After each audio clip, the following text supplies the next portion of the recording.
Je suis dans ce temple K-H-L-E-A-N-G,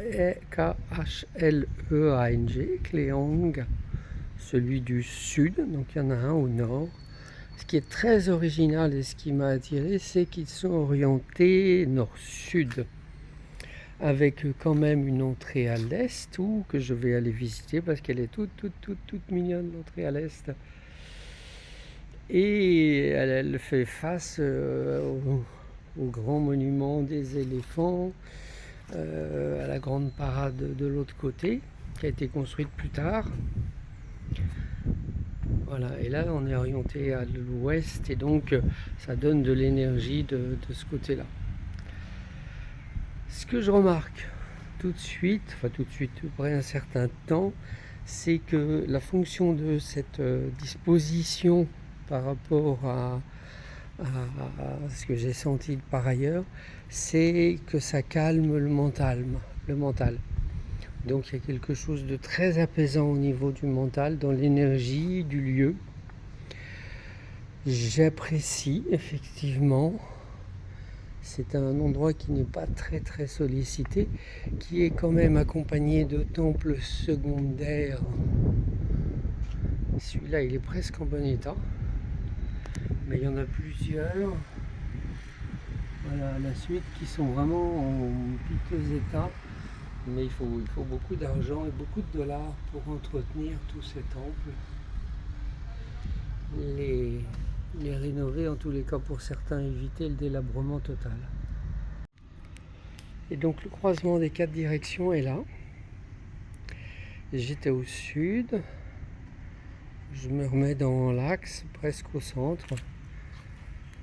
Alors c'est assez vivifiant au niveau énergétique.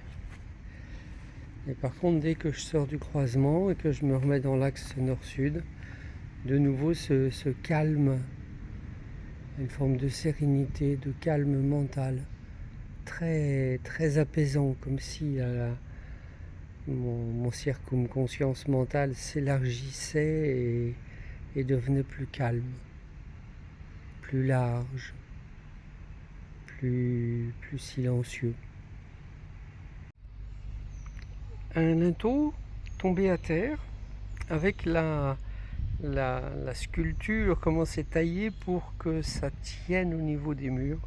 Je trouve intéressant leur intelligence naturelle. Oh, je sens une belle énergie de l'Est, effectivement, qui vient alimenter en conscience le centre de ce temple orienté nord-sud, ce qui est très rare. Et effectivement, sa fonction est l'apaisement du mental, le fait de se calmer, de vider le mental, non pas au croisement des 4 directions, mais quand je déambule dans la direction du sud ou du nord. Tout de suite, il y a quelque chose qui se travaille. Un endroit à découvrir. Alors là, je suis au nord du Kléang Temple Sud.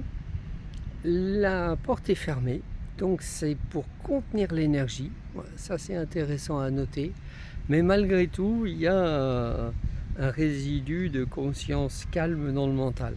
Je trouve ça intéressant à ce niveau-là, que ça ne se limite pas. Alors peut-être parce que j'y suis allé et que j'ai reconnu l'énergie du lieu, mais l'énergie ne se limite pas à l'intérieur du temple. Voilà ce que je voulais partager encore. Toujours de l'autre côté de la route par rapport à l'allée des éléphants, la partie du roi lépreux, à cet ensemble de petits temples. Là, je devine quelques résidus de statues. Et puis ce bel espace d'eau. Et puis un peu plus loin, certainement un ancien temple qui a été récupéré par les bouddhistes. C'est trop neuf. Mais je vais aller voir ce qui s'y passe. Je suis dans ces petits temples, toute cette succession de petits temples.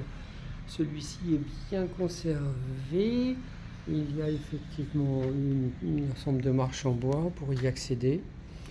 Je retrouve ici l'espace, je dirais, consacré au croisement des 4 directions. Là, l'entrée est au sud, les autres étaient entrées à l'est. Ça manque d'intensité, de décor, de ferveur, de rituels réitérés. Voilà, donc c'est énergétiquement dans la succession de temples certainement très intéressant, dans le sens où ça stabilise, où ça pose les choses. Mais comme on peut le voir ici aussi pour celui-là qui penche, voilà, ça n'a pas la vertu et les qualités énergétiques d'Angkor Wat par exemple ou d'autres temples de la région. Mais l'ensemble en soi est intéressant. Et donc là, hop, ici, c'est le temple nord, celui qui calme le mental. Et c'est lui que je voulais voir. Voilà, l'accès n'a pas été facile, et j'y suis arrivé et je suis content.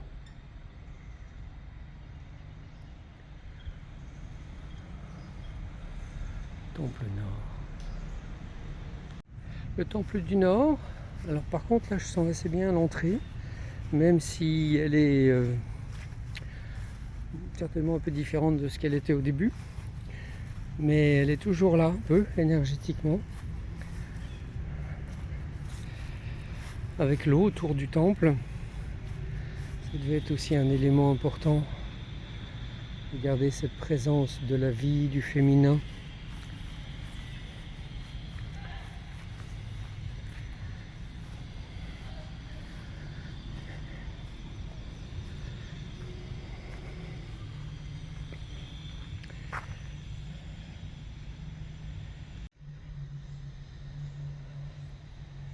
Dans cette grande allée orientée sud-nord, il y a encore des traces de culte avec le piédestal qui usuellement est le symbole de la yoni sur lequel est dressé le Shiva Lingam. Là, c'est les pieds d'une statue d'un Bouddha ou d'un Vishnu.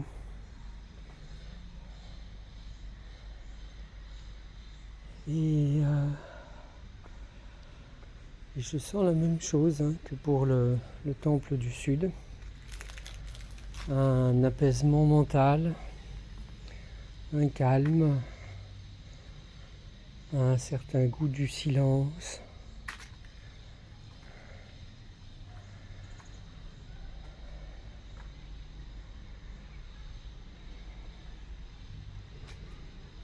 Oui, c'est bien présent. Même ici, malgré les contreforts qui semblent absolument nécessaires, sinon ce serait déjà écroulé, je retrouve le lieu, voilà, le centre qui permet de faire les rituels, les prières, la concentration d'énergie. Donc celui-là aussi permet le silence dans le mental, peut-être un peu moins que celui du sud.